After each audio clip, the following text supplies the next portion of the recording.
Hello friends, if you want to learn NCERT science, you are at the right place. I am Rajpal Singh and you are watching Easy Science with Rajpal. Please hit the subscribe button and press the bell icon for my latest videos. Let's learn science.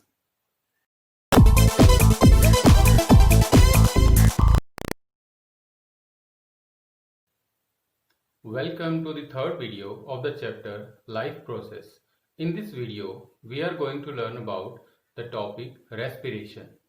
Let us begin with the definition. Respiration is a process in which energy is produced in the form of ATP by breakdown of glucose molecule with intake of oxygen and release of carbon dioxide. In respiration, we need to break down the glucose molecule which was provided by our digestive system, and now it has come into the cell and we need to produce energy from it, and for that we need oxygen which is provided by the respiratory system, our lungs and alveoli present in that, and from that the oxygen comes. So this is a whole process, and we can divide into two parts. The first is breakdown of the glucose molecule and release of ATP, and the second part we will discuss about is the breathing, how the oxygen is supplied. So in the first part, let us begin with the types of the respiration. So there are two types of respiration: anaerobic respiration and aerobic respiration. In anaerobic respiration, the breakdown of glucose molecule takes place in absence of oxygen and very less amount of energy is produced.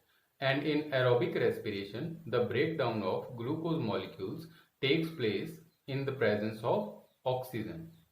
More amount of energy is produced in aerobic respiration. As we are discussing the breakdown of glucose molecule, so there are eukaryotic cells, there are prokaryotic cells, and in all those cells there are different ways in which the glucose can be broken down. It can be broken down to generate the ATP. So there are mainly three ways in which the glucose can be broken down. So the first way or the first step is breakdown of the glucose molecule.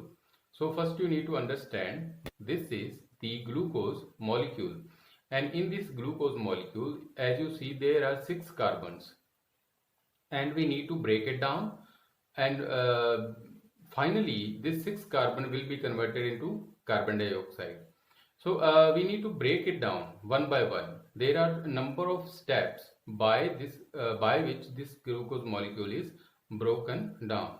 So now first we need to cut this molecule into 3 carbon molecule. So this is a 6 carbon molecule structure. We need to break it into 2 molecules which have 3 carbon in each, and we call that pyruvate molecule. And when this step happens in both anaerobic respiration and aerobic respiration. In both pathways this happens. This is the first step. It will happen in both pathways. So now there are some enzymes which cut this 6 carbon molecule into 2 molecules which have 3 carbon in each, and we call them pyruvate. By breaking down this 6 carbon molecule into 3 carbon molecule, 2 molecules of ATP are produced. In the whole process, in different aerobic and anaerobic, different number of ATP are produced, but the first step is always same, and this step also happens in the cytoplasm. As you have seen, there is a cell, and in cell there is a cytoplasm, the fluid matrix. In that this reaction happens. So by breakdown of this glucose molecule into pyruvate, 2 molecules of ATP are produced, and 2 molecules of NAD will be converted into NADH. There are 2 molecules you need to understand because they help in breakdown of the glucose, and they help in generation of the ATP. So you need to understand what are these 2 molecules. The question most probably will not be asked, but if it is asked, you must know the full form of it. The full form of NAD molecule is nicotinamide adenine dinucleotide phosphate. These NAD molecule captures hydrogen while breaking down of the 6 carbon molecule into 3 carbon molecule of pyruvate. So these again will be helping the reaction in a further chemical reactions. So now you need to understand two molecules of NAD are converted into NADPH. Okay, so there is one more molecule you need to understand, and full form of that also, FAD molecule. The full form of FAD molecule is flavin adenine dinucleotide.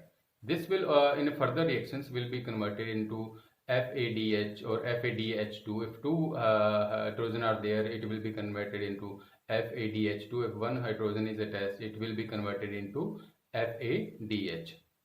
So now while breaking down of 6 molecule carbon glucose into 3 molecule carbon pyruvate, 2 molecules of ATP are produced and 2 molecules of NADH by acquiring hydrogen are converted into NADH. This is the net gain of this first process, and this process happens in both lack of that oxygen, anaerobic and aerobic respiration. If you want to understand in detail, so there 4 ATP are produced in this step. 2 are used and 2 are released. So net gain is 2 ATP. Sometimes the students are confused about pyruvate and pyruvic acid. So pyruvate, as you have understood the acetate and acetic acid. In acetic acid, as you see, if hydrogen is attached to the carboxyl group, we call it acetic acid.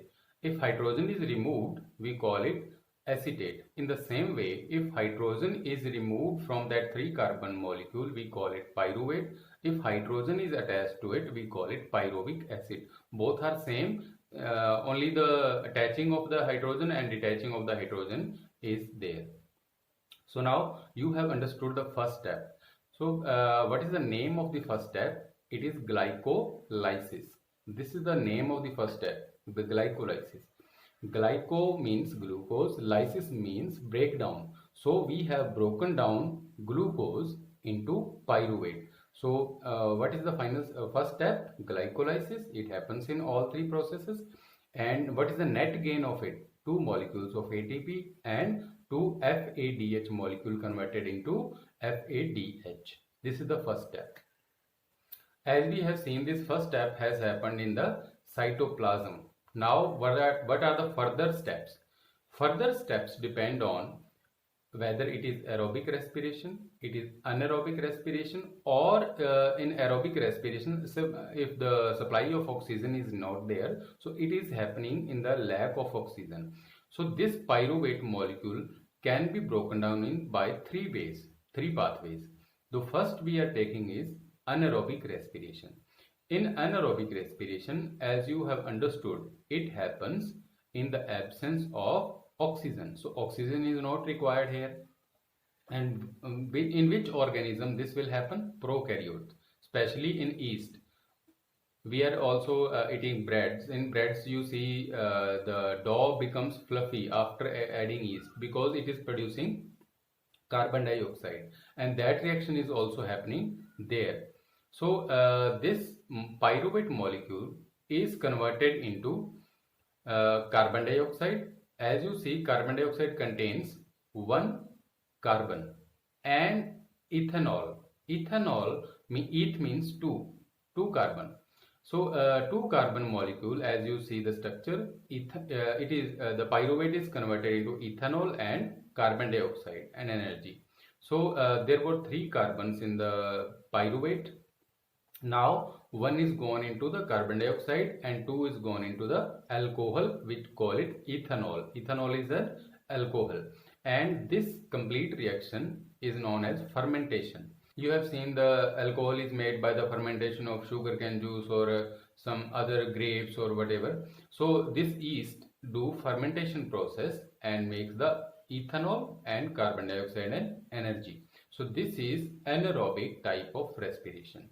First glucose molecule broken down on 3 molecules of pyruvate, or we can call it pyruvic acid if it is hydrogen is attached, net gain of 2 ATP. Then further fermentation done by yeast in anaerobic respiration, and in that ethanol, and ethanol has 2 carbon and carbon dioxide is produced. So this is anaerobic mode of respiration. So in this whole process, how many ATPs are produced from one glucose molecule? Only 2 ATPs are produced and alcohol is produced. So there is very less amount of energy which is produced by the anaerobic respiration. So sometime in our muscles, if we have to do exercise, then we need a lot of oxygen which is not supplied by the lungs, because lungs can supply different amount of oxygen when we are running, when we are doing a lot of exercise. So in that muscle cells need energy, and by breaking down of glucose into lactic acid, first step is again same, glucose, pyruvic acid and then lactic acid. So this is done in the lack of oxygen. Don't be confused, this is aerobic or anaerobic. In aerobic organisms, if the supply of oxygen is not there into the muscles, the muscle have different way of converting that glucose molecule and producing energy. It is in the lack of oxygen. So in this lack of oxygen, what is the final product? Lactic acid and energy. Sometimes you get the muscle cramps after doing heavy exercise because of the formation of the lactic acid. This happens in the lack of oxygen. And what is the net gain of it? Only 2 molecules of ATP and 1 NADH, that is done in the glycolysis, converting of the glucose into pyruvate molecules. So this happens in the lack of oxygen. Now the third step, that is aerobic respiration, in which oxygen is required.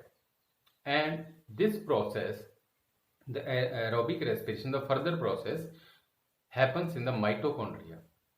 Okay, and a lot of energy is produced from it. So now the first step is again same. It happens in the cytoplasm, and from the cytoplasm, as you have understood, the pyruvate molecules now enters into the mitochondria. The further process happens in the mitochondria.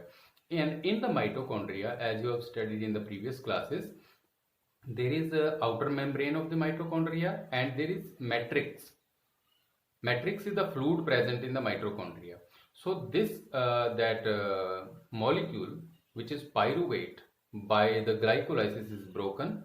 So this, after glycolysis, the breakdown of glucose, pyruvate molecule enters into the matrix of the mitochondria. Matrix means fluid of the mitochondria. So in the fluid of the mitochondria, second step happens, which is the formation of intermediate acetyl-CoA. So this maybe the question will not be asked in the 10th standard from this cycles that I am discussing, because if you are preparing for the competition examination, this is for that. So now second step. The first step, what was the first step? It was the formation of the pyruvate molecule, the same in 3 processes. Now the second step in the mitochondria and the matrix of the mitochondria is formation of acetyl-CoA. There is no production of energy in this process. It happens in the matrix, but when pyruvate is in that matrix, one molecule of carbon is lost, and by that carbon dioxide is made. So now there were 3 carbon molecules. Now one is gone into the carbon dioxide. 2 molecules of carbon are there, and there is enzyme called acetyl-CoA enzyme. That acetyl-CoA enzyme binds with this 2 carbon molecule structure and makes the third structure, which we call as acetyl-CoA. No ATP generation, but this acetyl-CoA is required for further generation of the energy. So now this acetyl-CoA again happens in the third step, which is TCA cycle or tricarboxylic acid cycle. We also call it citric acid cycle. We also call it Krebs cycle. And in this cycle, the acetyl-CoA is further broken down. Okay. So now there is a series of that reactions happening one by one. We are not going to discuss about that, but we will discuss what is the final product and what is made in these all reactions happening in the mitochondria. So in Krebs cycle, in this all series of reactions, two molecules of ATP are again produced by breaking down of the acetyl-CoA. So by breaking down of acetyl-CoA, carbon dioxide is also produced in this cycle. So what is produced in this all chemical reaction is carbon dioxide, two molecules of ATP. Now how many molecules of ATP are produced till now? 4 molecules. 2 molecules from the glycolysis, 2 molecules from the TCA cycle. Again, I have discussed 2 molecules that are FAD and NAD. So in this reaction, TCA cycle, molecules of FAD are converted to FADH or FADH2. Molecules of NAD are converted into NADPH because these are molecules are present in the mitochondria. What is the function of these molecules? They carry electrons, they transfer electrons which are required to produce energy in the next step. There is no function of this molecules here, these 2 molecules, but they carry electrons which are required to produce ATP in the next step.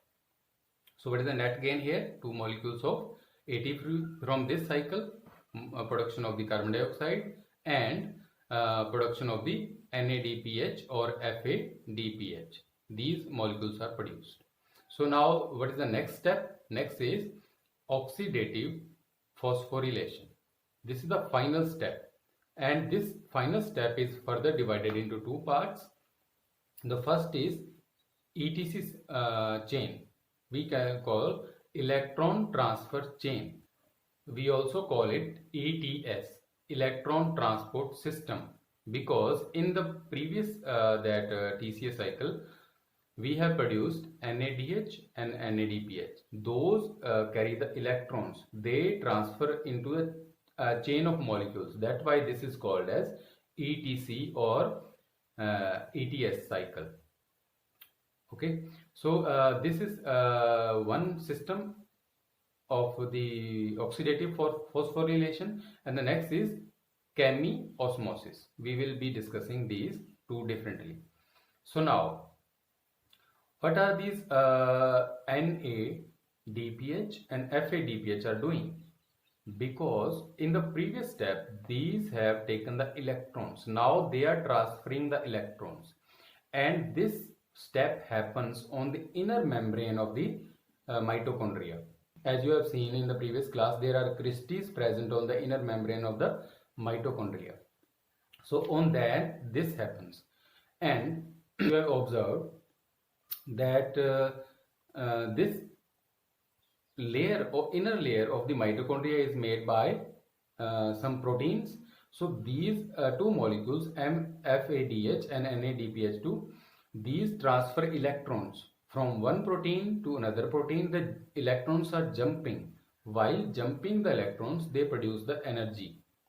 That energy takes hydrogen molecule from inner the mitochondria, from inside or matrix of the mitochondria to in between inner membrane and the outer membrane of the mitochondria. So now hydrogens are going out by the energy released of the NADPH or FADH DPH molecules. So now you have understood the purpose of this, because these hydrogens are going in between these 2 membranes of the mitochondria, and before these electrons are going to the final protein, they are jumping on one protein to another. Before entering into the final protein, these electron will go to oxygen and this oxygen will take the electron, and by taking that hydrogen, it will be converted into water, and water will be formed from this reaction. So now what is the final protein present in the membrane of the mitochondria is ATP synthate. ATP synthate is a you can say enzyme type protein, and this enzyme protein generates the ATP. How it generates the ATP? As you have seen, the hydrogen has gone into the in between the two membranes. Now these hydrogen want to come back into the cell matrix, and the easiest way to come back into the cell matrix is this ATP synthetase. They have taken the energy and gone outside. Now while coming they have to release the energy, so that energy is taken by this ATP synthetic enzyme, and there are molecules, ADP molecules, in the mitochondria.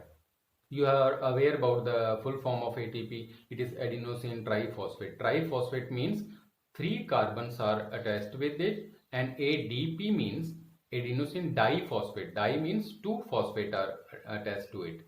So when this hydrogen comes back through the ATP synthetase into mitochondria, the energy is released. That energy is binded with the ADP, and when energy is bound, it takes one phosphate group and becomes the adenosine triphosphate. So this is how the ATP is produced by the ATP synthetase enzyme.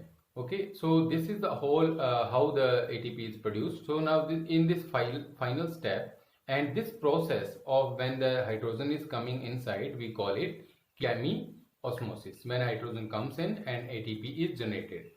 So now a lot of ATP is generated in this step. There are 34 molecules of ATP which are generated here.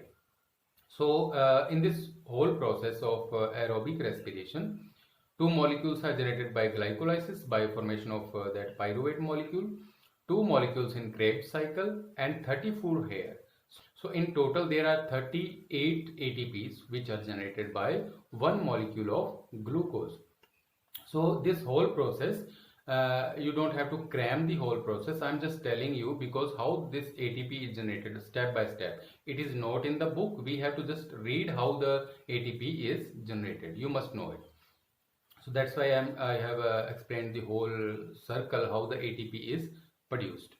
So now in this whole series of events, there are 38 molecules. Sometimes there are 36 molecules. Some in the very less amount there may be 32 molecules of ATP also. When you are writing how many molecules of ATP are generated, you can write 38 molecules are generated. I know in this whole events you are a bit confused about what these are all molecules, why they are happening. They are happening because we have to generate the ATP. So this is the whole process by the generation of the ATP. This comes under the cellular respiration, the respiration which is happening in every cell in the cytoplasm and in the mitochondria.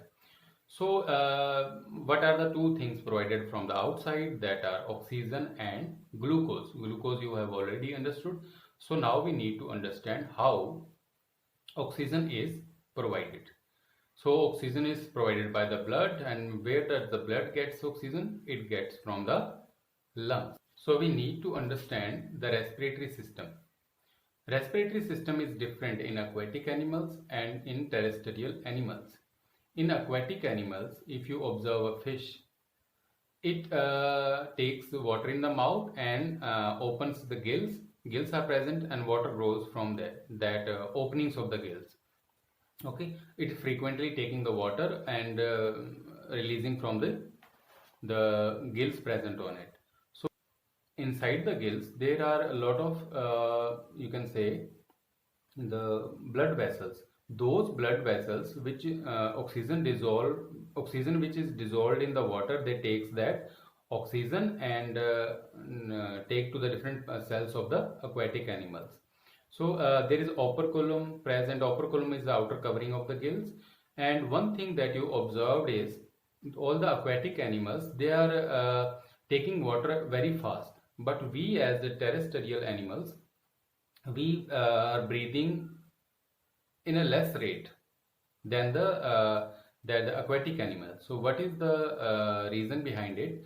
Because in the sea the molecule of oxygen are very less. It is dissolved oxygen, but in the air the percentage of that oxygen present is more, so we have to breathe less. But in aquatic animals they have to breathe more number of times In aquatic animals, they have to take lot of water to take the required number of oxygen. So on this there is an activity 6.6 in our syllabus.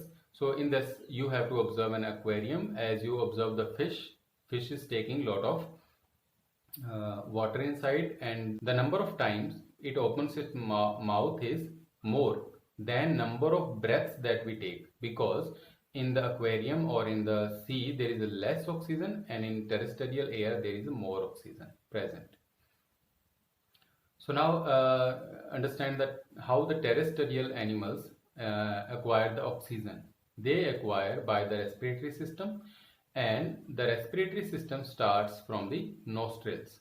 Nostrils are small openings to take the air in. Then from nostrils the air goes into the air passes inside our nose. So their hairs are present and mucus is present. That hairs filter the air, and the mucus, if some particles are in, they stick to the mucus present in it, and we can take the mucus out of the neck, and that those all germs which are stick to it will come out of the body. So now from there the air will go into the windpipe, and on the windpipe there is a small opening, or opening of the windpipe is known as glottis.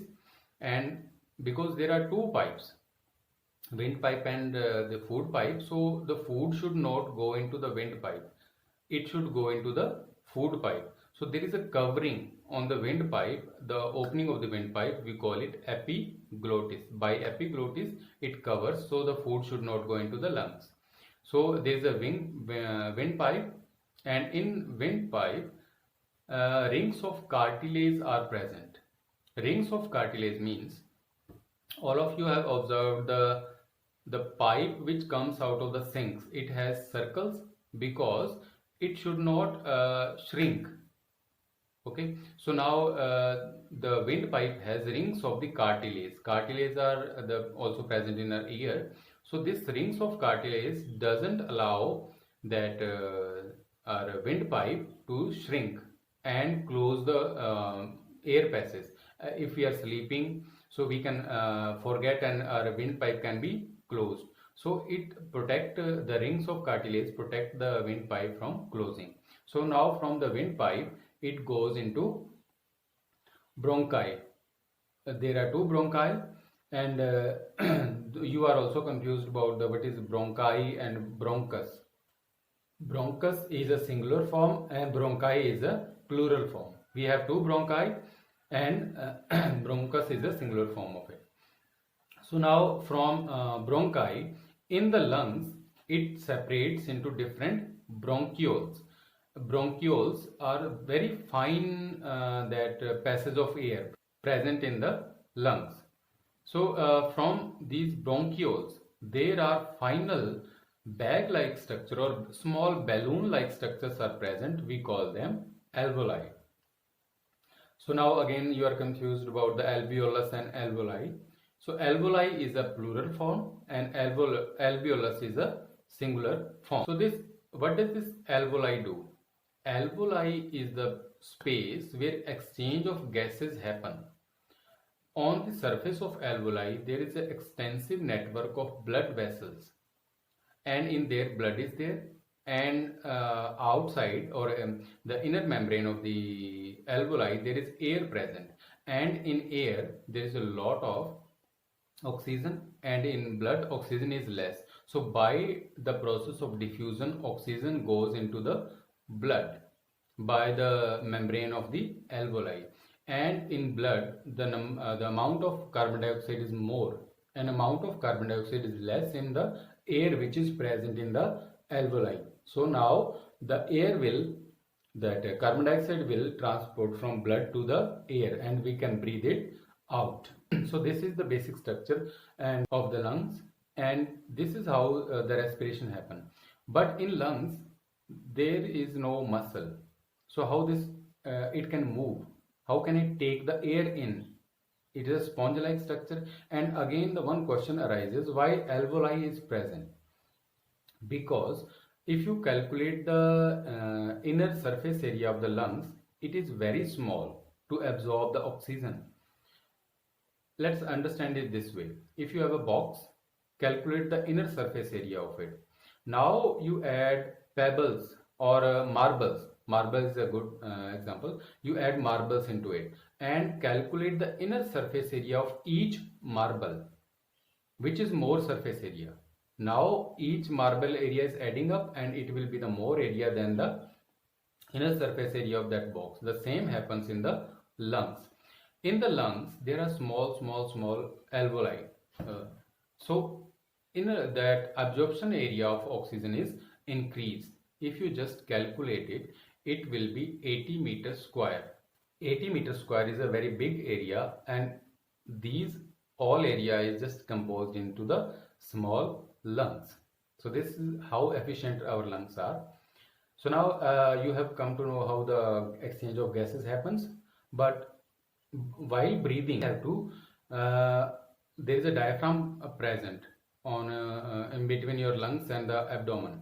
So diaphragm lowers or flattens as you take out the syringe. You pull the piston. In the same way, the diaphragm lowers or flattens, and the rib cage muscle expands, which creates a vacuum. In the same way, it is created in the syringe. So by this vacuum, the air goes in, and when we have to exhale, we just relax and diaphragm comes up, and that rib cage muscle goes down and pressure is increased in the lungs, so air comes out. This is how inhalation or exhalation happens. So when we exhale, so all the air is not taken out. Some residual air is also present in our alveoli. Alveoli doesn't close completely. So this allows the air to exchange more efficiently. If all the air goes out, how will the exchange of gases will happen? So always about 30 to 40% air stays inside lungs. So now till now we have understood respiration in very detail. I know that the cycle of the breaking down of glucose and converted into 38 ATP was a bit confusing part to understand, but that we have to understand because it is a process which is happening inside us. And we have also understood the breathing part, how the oxygen is supplied. So this is a whole complete cycle of the breathing. This is whole complete cycle of the respiration, which includes the cellular respiration, breaking down of glucose, and the breathing which provide the oxygen. So now it is same as in our cars. In our cars, the fuel is there and it goes into the engine. Oxygen is there, combustion is there and produce the energy. When it comes out is carbon dioxide and water. In the same way, we also produce water and carbon dioxide in the respiration. And how the oxygen goes into the cells, it goes by the hemoglobin pigment present in the red blood cells or red blood corpuscles, we also can call it. And how that carbon dioxide comes into the lungs by the blood, but it doesn't bind with the hemoglobin, because this carbon dioxide has great affinity with the water. So water is present in the plasma of the blood. So this carbon dioxide is transported to the lungs by plasma. It dissolves into the plasma and comes into the lungs. By lungs, it is taken out by exhalation. So this is the whole process of the respiration. Now there are two activities. We need to understand them. And I will talk about these activities in detail. In activity 6.4, take some freshly prepared lime water in a test tube and blow air through this lime water. When you exhale, that air should go from this lime water. That lime water will turn milky after some time, and you have to note the time. How much time does it take to turn that milky? Because air which you are exhaling has the carbon dioxide. It will react with the lime water and make the water milky. You have to note the time. So now you have to take the syringe or pitchkari, and that air which you take from the environment, you just blow through that same freshly prepared lime water. It will also turn milky. but you have to note the time. In which type do you think that in less time the lime water will turn milky? In that test tube which we have blown our air through, because the air that is coming from our exhalation, it has more carbon dioxide, and that air which is present in the environment has less carbon dioxide. So in that test tube which in we blow the air will take less time, because more number of carbon dioxide is present in that, and that we are taking from the environment will take more time because less carbon dioxide is present in that. And all of you have understood that why the more number of carbon dioxide is present in our breath. Next activity is 6.5. You have to take sugar or fruit juice in a test tube. Now you have to add yeast, which is a bacteria. You have understood it does the fermentation, and you have to add the yeast and fit it with the cork which has one hole, because we have to attach one pipe to it. Now you have to fit this cork with the bent glass tube, because the carbon dioxide which is coming from it we have to take through the lime water. Now the free end of it you have to dip in the test tube which is containing the lime water. So now the next question is written in the activity that what change is observed. After some time it will turn milky. So again in the fermentation process, as you have understood, ethanol and carbon dioxide is produced, and by carbon dioxide it turns it milky. So the last topic is what about the plants? Plants also do respiration. Plant actually are doing two things, photosynthesis and respiration. As we can understand, respiration happens in the cells of the plant, and photosynthesis happens in the leaves of the plant, and also in the leaves of the cells are also taking the respiration. But during the daytime, when sunlight is there, the photosynthesis process is more. So you know that by photosynthesis oxygen is produced, and that oxygen is used by the plant to do the respiration, and again carbon dioxide produced which is used in the photosynthesis. So during the day in the plant cells only oxygen comes out, because the carbon dioxide which is produced by the respiration of the plant cells, because plant cells also have to live they have to do the respiration, that is consumed in the photosynthesis. So during the day there is only what is coming out of the leaf is oxygen. During the night people are saying that don't sleep under the tree during the night, because during the night the photosynthesis process stops. So now when photosynthesis stops, the carbon dioxide which is produced by the respiration in the plant cells is not used, that comes out through the stomata. So now in the night time, which is a major process, respiration. So what will come out? Carbon dioxide. During the day, what is the major process? Photosynthesis. What will come out? Oxygen. So this was all about the respiration part. Thank you very much for watching my video.